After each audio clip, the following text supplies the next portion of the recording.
Welcome to Local Matters. As we round out 2020, we're looking back at the year that was and put together some of our favorite interviews, packages, and performers of the last year to share with you.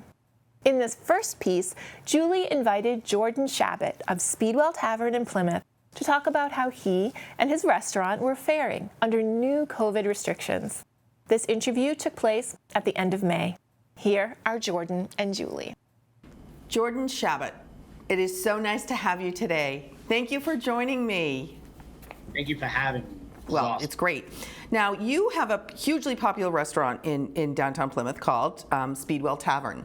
And a lot of people don't know where the essence of that name came from. Can you tell us that story? Absolutely. I knew I was going to be involved in this project about 8 or 9 years ago. There weren't all the restaurants there are now, but there was still good ones, new ones popping up. And we wanted to sort of celebrate the alternative history of the pilgrims coming over here. A lot of people don't realize that the Mayflower had a sister ship, and the name of that ship was the Speedwell. But it never made it. It broke down a couple times. It was taking on a lot of water, and they actually had to dock in Plymouth, England to leave the ship there. And then the pilgrims eventually left from Plymouth, England instead of Dartmouth. And that's why this town is called Plymouth. If it wasn't for the leaky, crappy Speedwell, we would be called Southampton, I think, Massachusetts. Pretty wild. So wow. We're so a little Speedwell off the was cuff actually and the left name in the of a ship. The ship Correct. that didn't make it, the sister ship to the Mayflower. Wow, I did not know that. Interesting. Thank you. Now, what kind of food and drink do people normally go to Speedwell Tavern for? What are you known for? We've been voted South Shore's best wings, I think 5 years in a row now. So we're definitely a chicken wing place. Boneless wings, everything's always fresh. And our burgers are super underrated. It might sound common, but we like to think we do common fare in a high quality, kind of fun way, little alternative, so. And I know your portions are very generous. Yeah. Yes. Which is fun. We want people comfortable and full. Yes. Okay. Restaurants are one of the industries that are hardest hit by the need for social distancing. How have you had to adapt to the pandemic, and how are you practicing social distancing and sanitation, etc.? Well, our kitchen's really small, so our guys are in there. It's not much surface space to clean, but it gets beat up a lot. So they've been cleaning full sanitation every day. I have one person on the bar wearing a mask, answering the phone, sanitizing pens. It's crazy. And then we have a little takeout area. My dining room is now a waiting room. So we have, the quintessential paint spots on the ground, 6 feet apart, everything, hand sanitizer everywhere you look, even to-go sanitizer wipes. We're trying to keep it as safe as possible and take advantage of the privilege of being able to at least serve takeout. So. Right. Right, and thank you for doing that. For the restaurants that can do that, it's wonderful. And I know that some simply couldn't. Now, how has your actual business, volume-wise, dollar-wise, been affected, percentage-wise?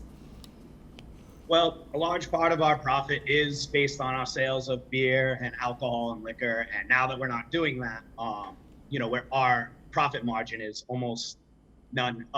We're breaking even with paying the rent. We keep the lights on, and most importantly, keeping my staff paid. And that's what we really cared about the whole time. But yeah, it's hurt us. We're not making any money.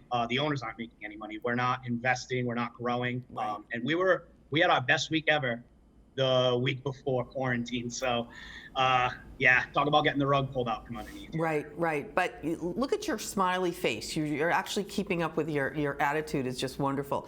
Now, you have to purchase a lot of meats for your business. With the meat shortage that's going on, is that affecting even your vendors that are providing you with the food that you prepare for your customers?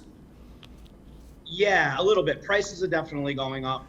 We aren't able to buy the same exact products, so some of our menu items aren't as consistent as we were when we were open before all this, but it's honestly, we've been doing okay. I think because our menu's so simple and we really limited it, we dumbed it down quite a bit. We're only serving about 40% of what we used to. So we've been able to adapt and make it happen. Sometimes we run out of things, but I think, like you said, most people are just thankful that we're open, and Absolutely. They'll kind of take what we got, Right, exactly. And people are really happy to support local businesses. I know anyone who can does. Now, there's dozens of retailers, restaurants, and bars in the downtown Plymouth. How have the business community worked together to support each other? And I know you're a big advocate of that. they're all my favorite drinking buddies, so I have to stay on their good side. But we've all been working together. I mean, we've swapped inventory based on what we're selling. We're trying to stagger our takeout days so we're not all open on the same day, kind of cannibalizing each other. It's just we all check in on each other. We borrow things. Me and Tatum from Craft Beer Cellar got a promo going on together on Thursdays, which is indefinite until this ban is lifted. So I don't know. We've always had an awesome relationship, but I think you really see when people are contested and they're not doing well, if they're still getting along and pulling for each other instead of it being cut through, it shows the character of all the people down here. Plymouth's the best. I'll say it until my voice goes out. Plymouth's the best. Yeah, it's really an unusually amazing town. It truly Really is. is. Now, what has the response been from your community, from your patrons, from the people that love to go to Speedwell? I've always said Speedwell's functioned and we got a great amount. We're always busy, but we have this core of about 25, 30 people. We have our mug club, these loyal regulars. I don't even like using the word patron or customer. They're guests or they're family members. Mm-hmm. And they've been here almost every day. We've had one regular, Lauren, she started a GoFundMe for my staff. We've had musicians raise money on Venmo, playing in their homes for my staff because they just miss playing with them. The tips have been exorbitant. They come and bring cookies, they bring t-shirts, they miss us and we miss them too. And I get emotional even thinking about, we opened this to get to know people and get close to people. And we really did that. These people are part of my family. I wish I could just put them on payroll or something, They just feel like they're really a part of this. It's awesome. That is just so wonderful. And everyone in town that's friends with you on Facebook or social media knows that you do have two families. You have your own family and you have your family of people that work with you. And you actually have a third family, and that's the family of all your customers, clients, patrons, friends that will stick with you through thick or thin, and you stick with them. And again, that's what makes Plymouth character so great.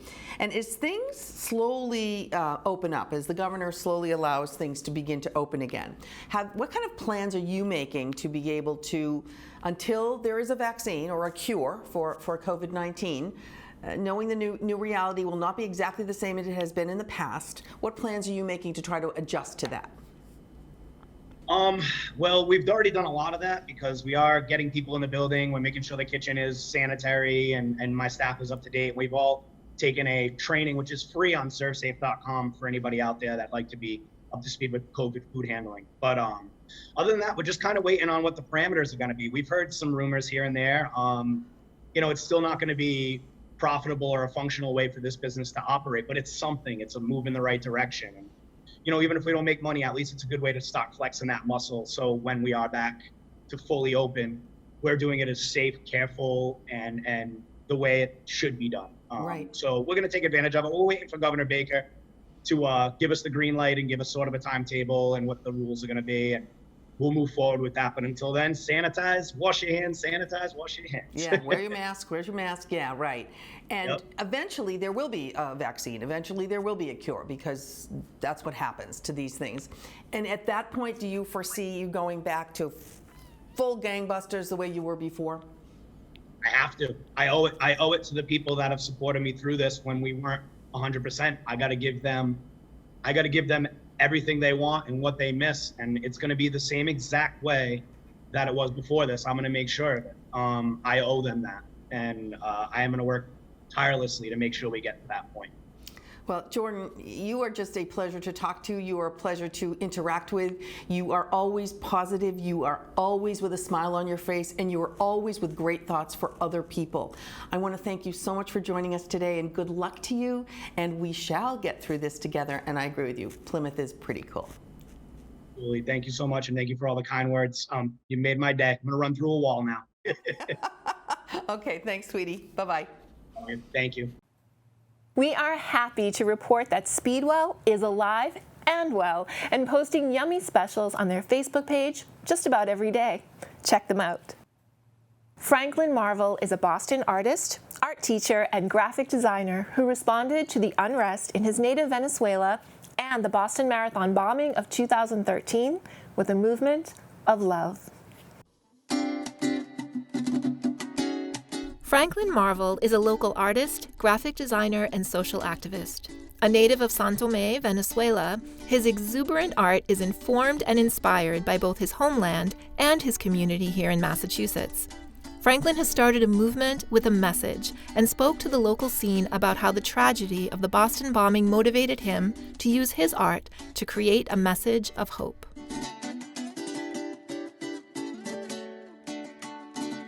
The More Life is Okay movement. It sounds like something.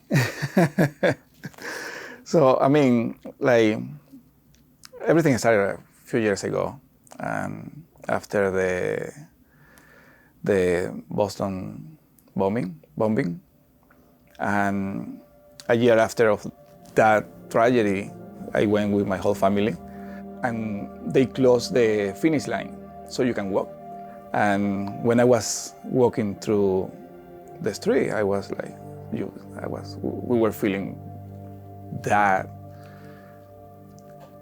I would say, sadness, and we will revive everything. I mean, during that moment, and I was like, wow, it feels really bad. And while we were walking, we were like, okay, I mean, we knew that this is not a good thing, and we were thinking on the positive side. So what can we do to make it better? What can we do to avoid this to happen again, right? And I was like, this is not okay, and crime is not okay, violence is not okay. And I was like, more love is okay, more hearts are okay. And everything started from there. And in that moment, I went to my studio at night, and I was like, you know what, I wanna do something for the city. And then I took one of my paintings. I paint hearts, and I was, you know what, I wanna make something. I wanna put it on somewhere. And then I went to Newbury Street. There is at the end of the Newbury Street, there is a wall that everybody, I mean, posts, like posters, events, and a lot of things. And I was, you know what, I'm gonna put a heart that it was framed on a gold frame, and to make it, like, to preserve it. I mean, when you love something and you care for somebody or for something, you preserve it, you take care of it. And I went and I put one of my gold frames. I took a photograph of the gold frame, and then a painting. I put it together, and I created a sticker, and I put it on one of the doors there, and I stayed there for 2 years without saying anything. I mean, it was there. It was my signature, but it was there. And the city, every few months, they go and clean the whole wall, but the heart was there. They repaint everything around, but the heart was there. I was like, wow. That's the way you see that it gives you a feedback right away. That more hearts, more love, more kindness, more positive things are good. And there is a heart. It's not just a heart. It's a heart. It goes around twice to make sure that everybody is incorporated. It's that simple. It represents community. That's why you see those two circles around. But it basically goes like this. It goes around 1, 2, and then close. And by doing that, we are incorporating everybody. It's a heart that is inclusive. Right now, I'm working with one of the middle school in Weymouth, and we are creating a painting, and it's being painted by a total of, I would say, 150 students. So every student stops at the painting for maybe 5 or 7 minutes, and they paint something. And so far, we are in the 50% of the process. Tomorrow, we're going to finish it. So, and then you see that it's not just our students, it's everybody painting. All the students, doesn't matter if you like painting or not, you are doing something, you are giving something, and you are being part of this. And the school is going to preserve the painting. And I mean, it gives you a lot. So even for the students, they're going to feel that they belong there.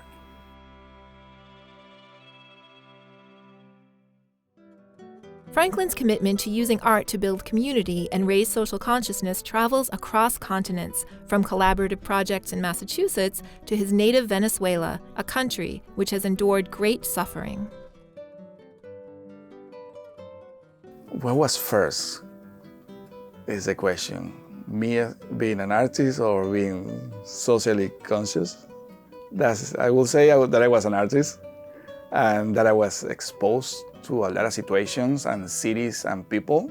I mean, San Tomé, Valle de la Pascua, Caracas, Puerto La Cruz, and then we moved to the United States, and we went to Miami for 7 years, and then we came here to Massachusetts. And sad, but because we are away from Venezuela and everything related with going out of your place.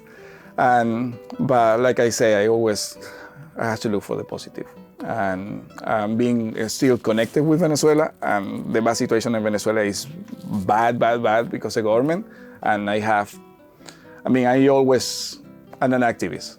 I have to speak. If you want me to tell you exactly what is happening in Venezuela, I'm gonna say it. At first, I was afraid to mention something, but we have to speak up. We have to speak up, and that's why I have this heart that is say Venezuela libre, freedom for Venezuela. And like I say, by thinking positively, Venezuela is in a bad situation, but I went to Venezuela a year and a half, something like that, 2 years ago, and I saw it, and I was, okay, what are the things that I can do to make this better? I know it's bad, so I need to do something. And then I was talking with my sister, and I was like, my sister worked with kids in Venezuela. I was like, let's bring our classes to kids in Venezuela. Kids that doesn't have any type of resources. And I have one of the posters that I use. I went to Venezuela and I created a workshop for them for 3 days.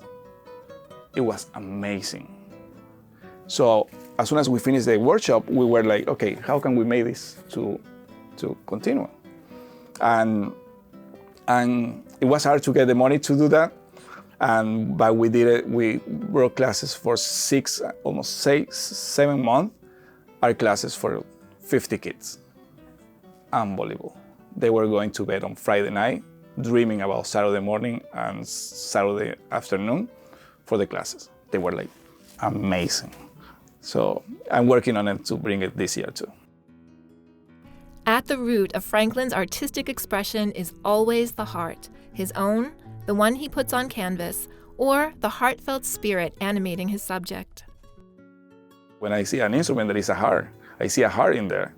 And the heart is the people playing the instrument and the people that made the instrument. The heart has it's gonna be hard to pronounce this, ventricles. And I have a sketch of a heart where I play with the 4 parts. I use the fingers because the cuatro, it means that we have 4 strings. We as an artist, we try things. And because I've been experimenting the music in my head now, I was like motivated to try something, trying to paint life while somebody's playing. There is something around that is beautiful, and only you can find that when you perform live.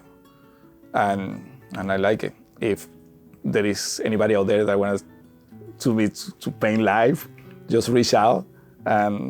If there is a stage, we'll do it. Franklin says the goal of More Love is Okay is for people to read a simple, positive message with the hope of creating a more loving future. To contact Franklin or learn more about where to see his work, visit franklinmarval.com.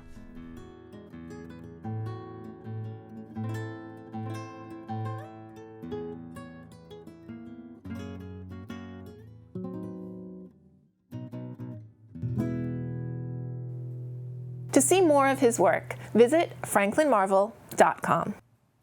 It's time for some craft foodery with Max Berger.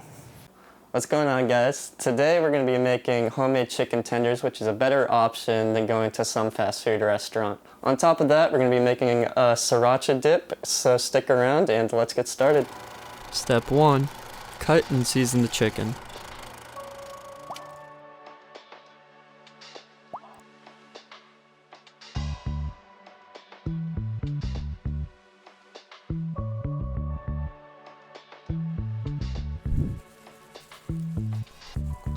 Step 2. Prepare the bread bath.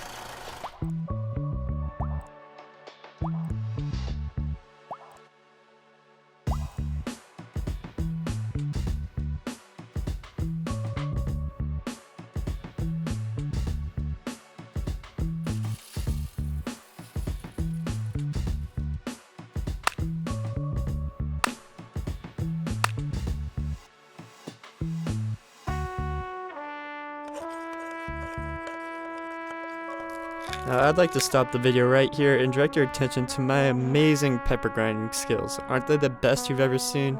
Probably way better than your pepper grinding skills will ever be. Anyways, resume the video. Step 3. Bread the chicken. Now, it's important that your hands don't look like this when you're going through the breading process. Instead, what you want to do is use wet hand, dry hand. What this means is to use one hand for flour and breadcrumbs, and the other hand for the egg bath.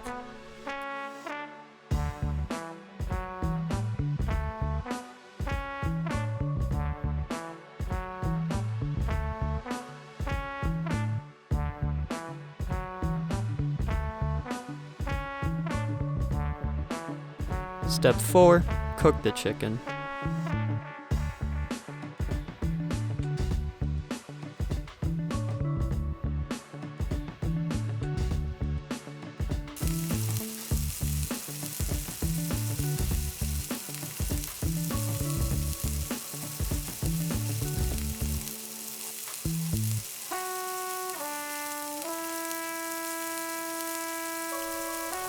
Step 5. Prepare the sriracha dip.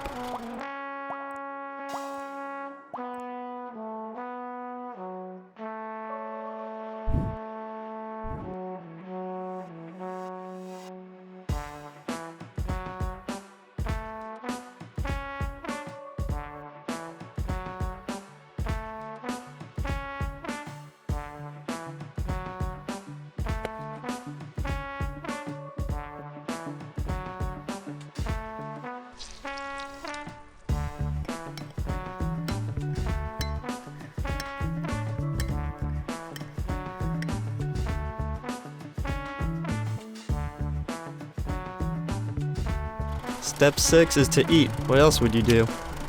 Now, I like my tenders extra crisp, so I cook them longer. But if you want them to be golden, pull them earlier. The cooking times vary from 3.5 to 5 minutes. And that's how you make homemade chicken tenders. And this can be a healthier option than eating out all the time. Not that there's anything wrong with eating out, but when you have the opportunity to cook at home, give it a shot for yourself. Holiday season means indulging, and often overindulging. We look back to a June episode of Food Positive when Jen Matney gives us some tips for curbing overeating. Hello and welcome to Food Positive. I'm Jen Matney and I'm a holistic nutritionist right here on the South Shore. Today is our very first segment. Before we move on to the first topic, I wanted to briefly explain Food Positive. So food positive means listening to our bodies. So our bodies are requesting high quality foods to fuel us every single day. And in listening to how our bodies process certain foods and choosing those foods to fuel us, to increase our energy and our focus and get us ready to take on the day, that is being food positive. Now, it doesn't mean that we have to adhere to a super strict diet or eat quote unquote healthy food that we don't even particularly enjoy. Instead, it means finding those foods that build our health, those foods that we enjoy eating, and then basking in the joy of eating to build our health.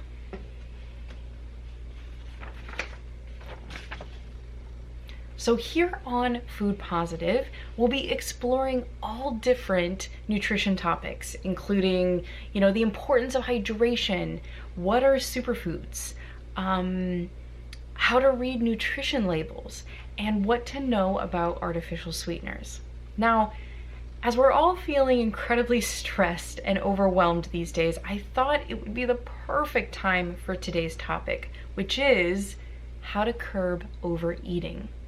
For all of you watching out there, you likely know someone who engages in overeating, emotional eating, or binging, or perhaps you yourself engage in these habits regularly. First, I want to say this is completely normal. In times of stress, individuals seek out comfort foods or look to soothe themselves with different foods, and I think we can all agree that the last few months have been incredibly stressful. To add to this emotional charge when eating, the standard American diet is chock full of hyperpalatable foods. You might be asking yourself, what is a hyperpalatable food? So hyperpalatability means that foods are incredibly pleasing to our taste buds, and they can actually become very easily addictive.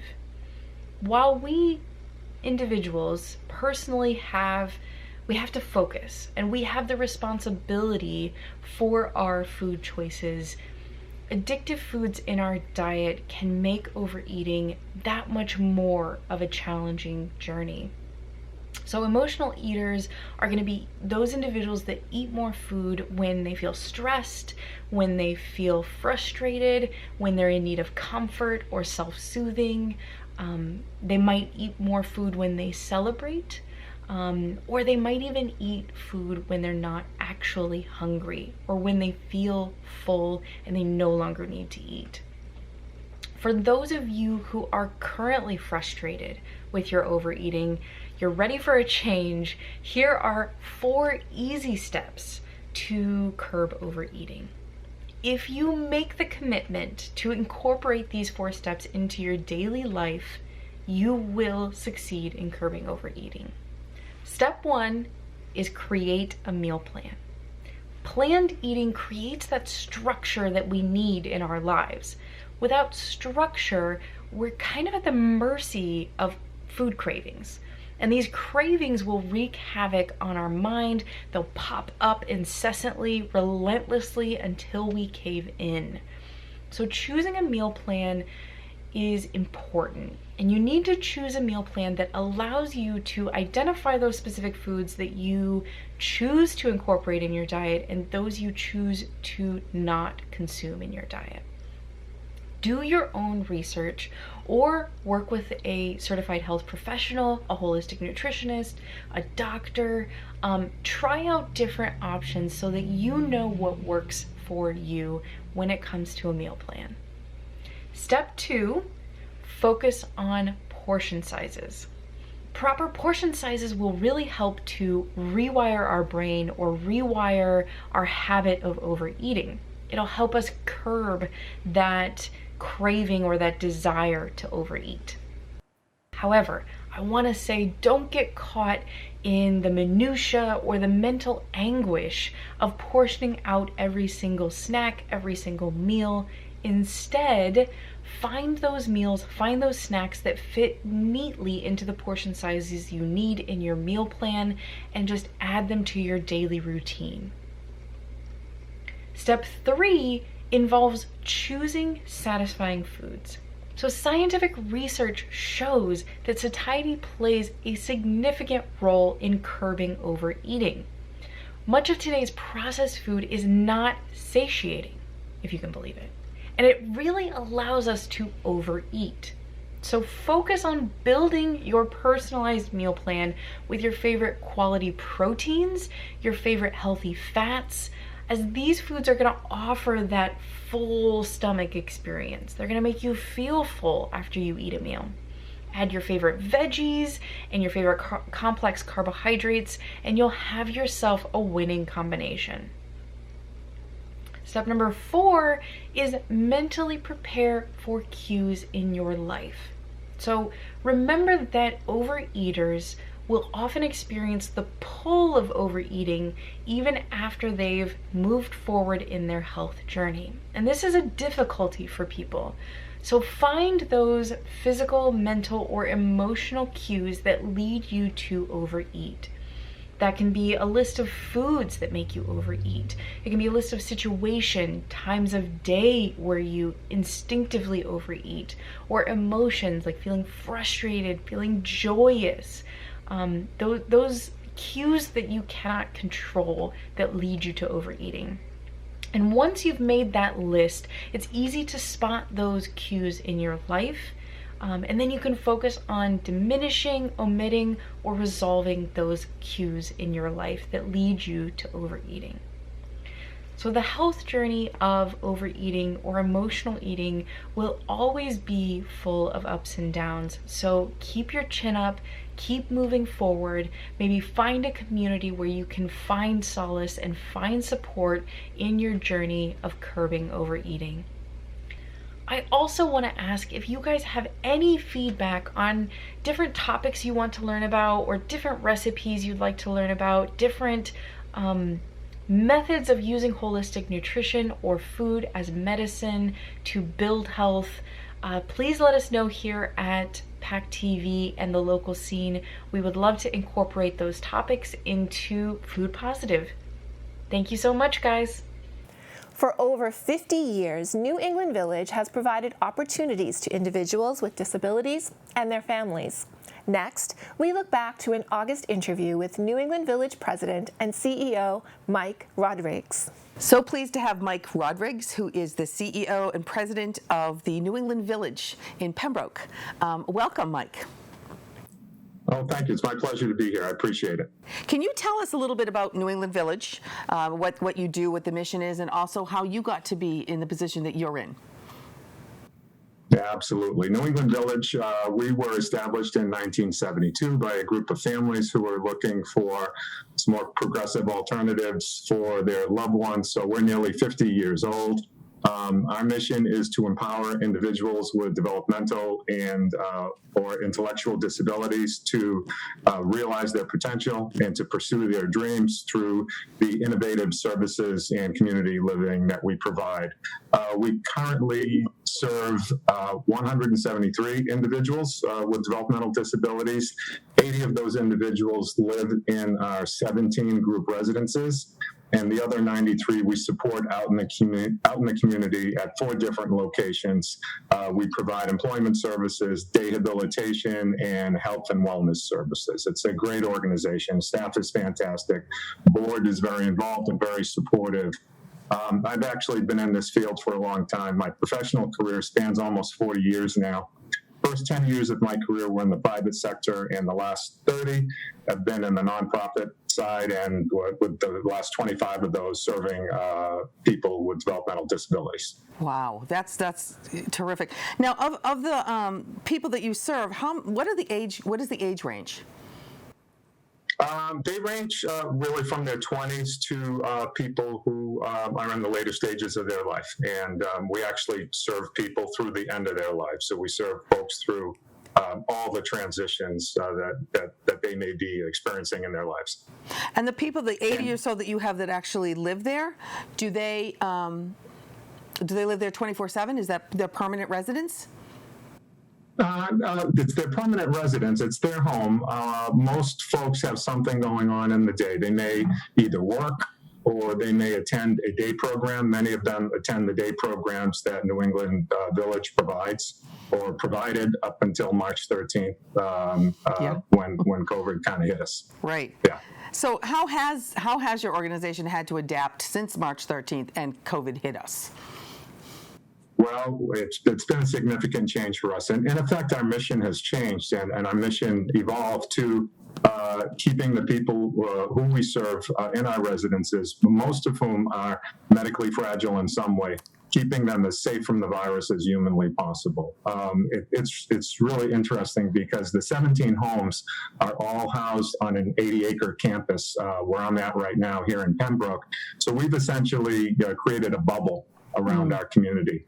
The only people who are allowed to come in are people who are either working here or who live here or who have business here. We have significant health checks for staff reporting to work as well as for individuals throughout the day. And every decision that we've made for the past few months has really been put up against kind of one ruler, which is, does it make people safer or does it not? So although it hasn't been an easy time, it has really simplified our decision making in some ways, because our job is to just keep people alive. Sure, absolutely. Now, the people who live there clearly are very lucky to have that bubble of protection. How do you think this pandemic has affected people with developmental or disabilities otherwise that don't have that type of support that you offer? Well, I think in some ways it's affected them the same as the rest of us in society, in some ways differently. Certainly, everyone's life and schedule has been disrupted. People's access to what they have previously enjoyed doing in the community has changed, and some people are cut off from that. In our particular case as well, we have people who are living in our residences who went for an extended period of time without being able to see their loved ones and family members. So those are not dissimilar to what everyone in society is experiencing to some degree. But in addition to that, many of the folks that we serve can't necessarily perceive of what a global pandemic is. It can't perceive of why masks are needed by their staff as well as by them in some situations. For a lot of the folks that we serve, their daily routine is extremely important to them. And so that change in the daily routine has required a lot of support on our part so that they know that they're still safe and everything is okay for them, even though in some ways things have changed quite a bit in terms of their day-to-day living. Right. It just adds an extra layer because they really, like you said, a lot of them don't understand why this is happening. Now, what about the goods that's come out of this, the silver linings? Have you seen any? Have you found any? Yeah, I really have. I mean, we were already a tight-knit community, and we've even become more so. The first thing I would cite is the staff, and particularly our direct support professionals, the folks who are on the front lines, and they've been creative. They've changed their schedule. They have put their own life and their own health on the line, serving the folks that we support. And by extension, that's impacted their family life. And in some cases, they have done multiple shifts here, stayed overnight, done whatever it takes.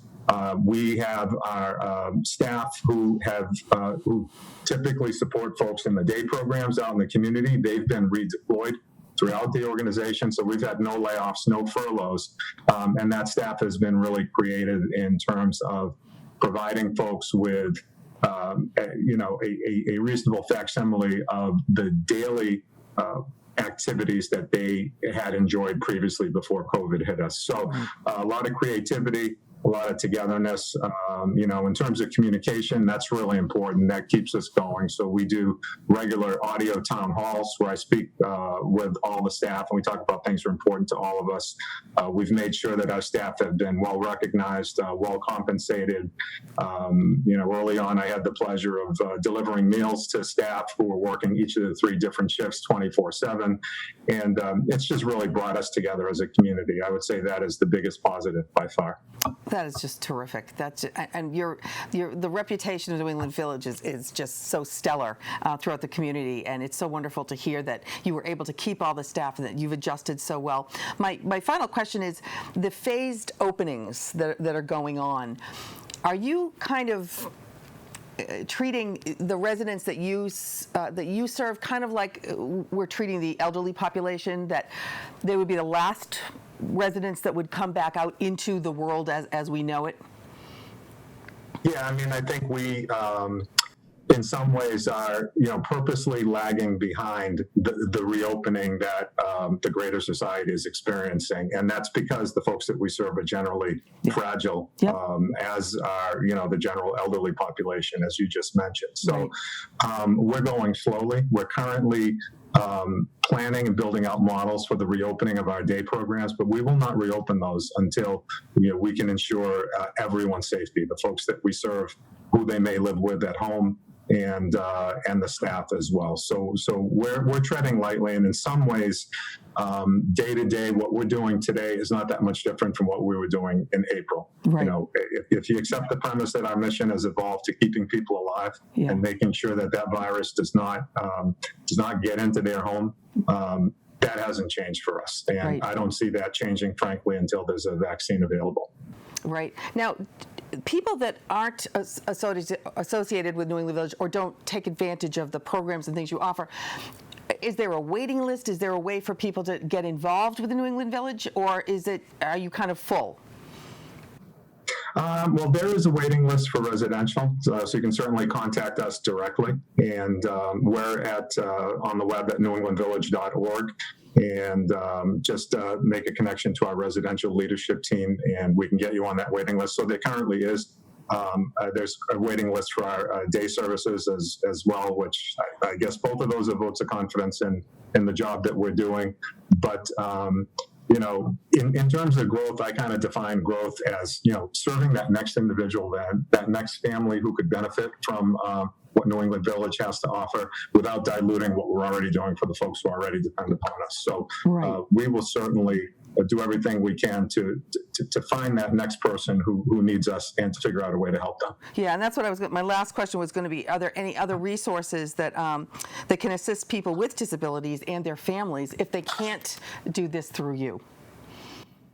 Yeah, I made a short list here, so if you forgive me. And I don't have the websites, but if you can Google any one of these, you know, these are helpful.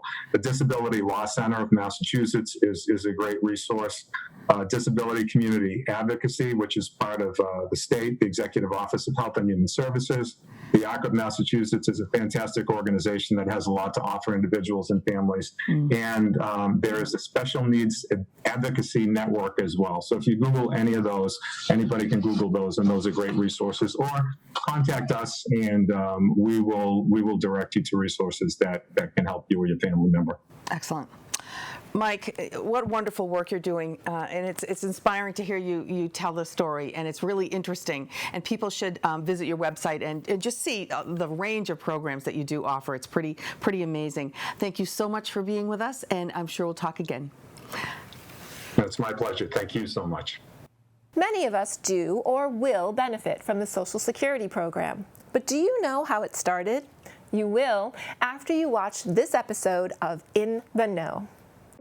Social Security serves as the primary income for an estimated 42 million retired workers in the United States. But do you know how it got its start? The stock market crash of 1929 triggered the Great Depression, the worst economic downturn in the history of the industrialized world. All populations were dramatically affected, particularly the elderly. By 1935, 50% of seniors in America suffered extreme poverty. Newly elected President Franklin D. Roosevelt was looking for a solution and was inspired by Europe's welfare system. He proposed a program in which workers secured their own future economic security by contributing a portion of their income through payroll tax deductions. This means that each working generation funds current retirees' monthly income and are in turn likewise funded in their senior years. This concept was expanded to also include unemployed and disadvantaged Americans, and the Social Security Act was signed into law in 1935. The first person to receive monthly Social Security benefits was one Ida Mae Fuller of Ludlow, Vermont, a legal secretary who retired in 1939 and collected her first check in 1940 at the age of 65. This very first check was for $22.54, $414 in today's prices. Fun fact, Ida lived to be 100 years old. Fast forward to modern times.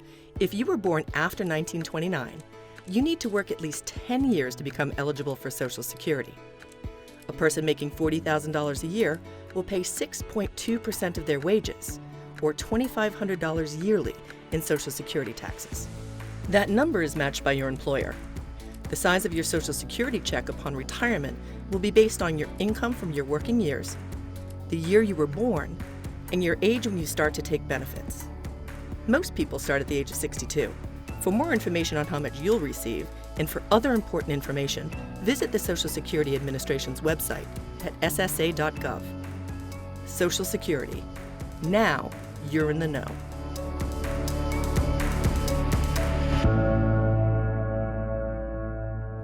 Cape Cod storyteller Jenny Lee is a big favorite around here. Our last story is hers, the tale of Hannah Crana.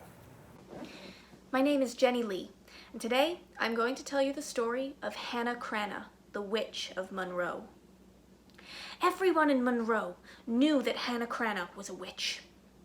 Rumors of her witchery started when she was still a young and beautiful bride, and married to an old sea captain named James Hovey. Hovey died one summer in very mysterious circumstances, tumbling to his demise from a cliff he had walked thousands of times in broad daylight. The people of Monroe used to say Hannah must have put a curse of confusion on him.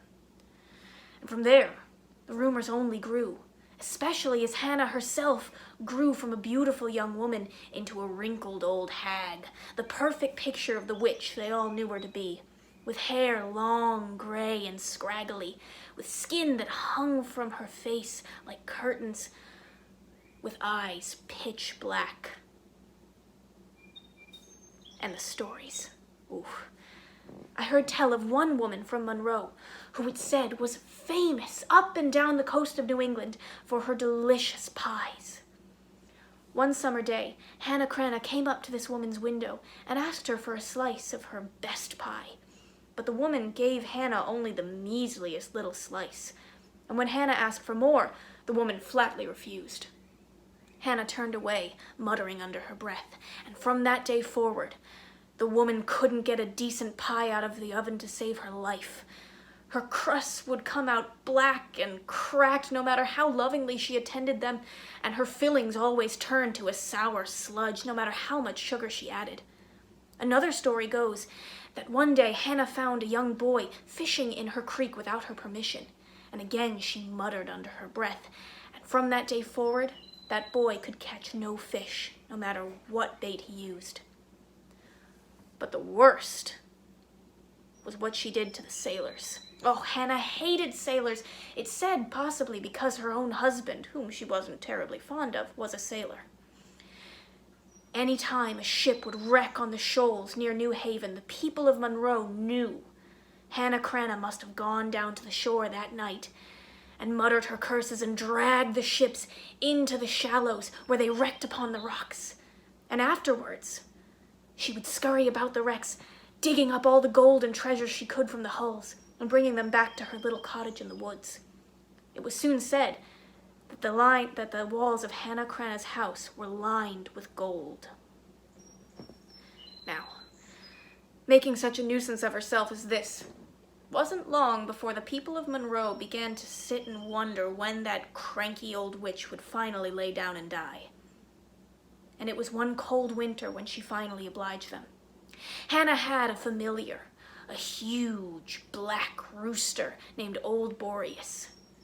And he was as hated in the town of Monroe as his mistress, for he was constantly making a nuisance of himself as well, always going about and pecking at ankles and scaring house cats and giving the loudest, most hideous shrieking crows. Well, one day, in the middle of winter, he clambered up to the top of the gate in front of Hannah's house, and he gave the 3 loudest, cruelest, shrieking crows he ever gave. And at the end of the 3rd, he fell over dead. And Hannah knew something. She made her way into town, and she opened the door of the meeting house, and she said to the bewildered people there, "In 3 days, I will die. And you must follow these instructions to the letter. I have no family to leave my riches to, and so if you follow my instructions, I will leave all the contents of my house to the good people of this town." Now the people knew that Hannah's house was lined with gold, and so they listened very carefully, and these were the instructions she gave. 1, you must bury me in the churchyard in a cedar coffin. 2, you must carry me to the churchyard on your shoulders, not on a cart or a sled. And 3, you must bury me before the sun sets the very day I die. And with that she walked out. And as she walked out, a snow began to fall, and it fell thick and deep for 3 days. And finally, on the 3rd day, as the snow stopped falling, Hannah Crana fell over dead. Now the people of the town hurried to her house. It was late in the day when she died, and they knew they only had an hour or two of light left to bury her in the yard. So they brought the cedar coffin, and they started for the churchyard. But the snow was so thick and deep that they couldn't, for the life of them, walk Hannah Crana to the churchyard with her coffin upon their shoulders as she wanted. They decided they would have to break one of her rules, and they placed her coffin on a sled, and they began to pull it out of the yard. But as soon as they got to the gate, where old Boreas 3 days earlier had fallen over dead, Hannah's coffin jumped off the cart and slid all the way down the garden path and slammed into her front door with a loud thump. The men quickly gathered up the coffin again and put it back on the sled and tried to pull it back toward the yard. And again, as soon as they got to the gate, that coffin jumped right off the sled and bumped straight into her front door again. 3 more times they tried this, and 3 times the same result, until finally they realized they would have to follow Hannah's instruction to the letter.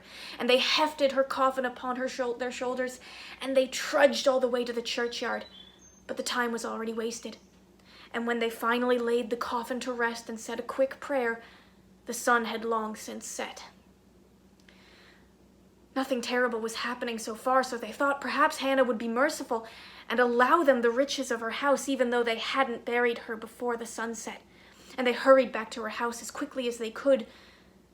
But as they came, they saw Hannah's house engulfed in flames. A fire so hot that no snow or water would penetrate it. And all they could do was sit there and watch, and for 3 days that fire burned. And at the end of the 3 days, when it was finally cool enough to pick through the ashes, the townspeople scraped and clawed through the remains, trying to find any gold they could, but not one piece could be found. Were the rumors of gold always a myth? Or had Hannah played one last trick from beyond the grave? To this day in Monroe, no one knows. But you say the name Hannah Crana anywhere near New Haven, Connecticut, and you'll be met with a scowl and a curse, and a great gladness that that old witch finally breathed her last. I love that one. Thank you for watching this episode of Local Matters. From all of us at PAC TV, have a happy and safe week. We'll see you next time.